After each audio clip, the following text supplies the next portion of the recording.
In 2019, former Treasury Cabinet Secretary Henry Rotich presented the 2019-2020 budget in Parliament, featuring new tax measures that pumped extra 37 billion shillings into the exchequer, into which manufacturing sector was allocated a whopping 1.1 billion shillings for the development of Textile and Leather Industrial Park, as well as Naivasha Industrial Park and Cotton Development Subsidy. The government also allocated 1.7 billion shillings to support the growth of SMEs in the manufacturing sector, whereby 0.4 billion shillings to constituency industrial development centers and 1.0 billion shillings to modernize facilities in Kenya Industrial Research and Development Institute. Sectors of trade and industry was allocated 200,000 billion shillings in 2019, but was reduced to 171 billion shillings in 2020.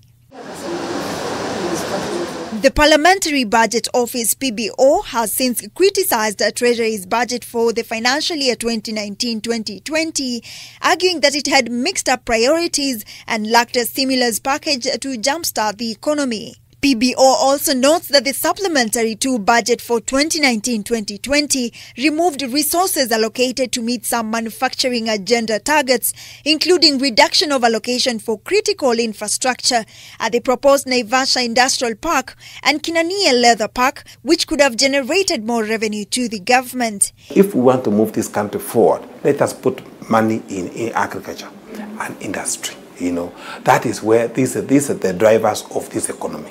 And since we don't put money there, we expect less.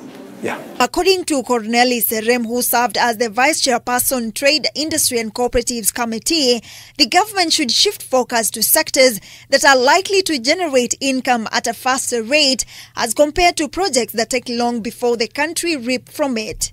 The moment you invest in in areas of capital investment, same roads and the rest, it takes a long time for those investments to run the country. If we maybe put money in SMEs, you know, these guys are going to spend money and come out instantly. Put maybe CDF. Because these are money will get in the common man in the village, you know. Areas that when you spend, you utilize there is KRE. We are going to give soft loans to the areas that will stimulate this economy.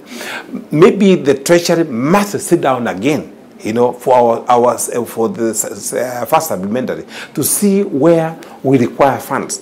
Maybe the tourism sector and hospitality require major assistance to jumpstart the economy. Water Bottlers Association of Kenya Chair Henry Kabogo says the sector has largely been affected by introduction of new policies as well as accumulation of pending bills by the government or to the private sector.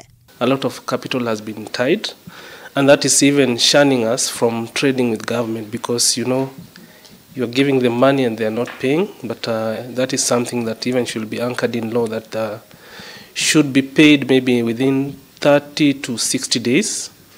And not only for government, even for private sector. You don't, I believe when you budget, you already have that money. Meanwhile, players in the sector have different feelings towards the budget allocation for the fiscal year 2020-2021. Personally, I expect excess duty to be reduced.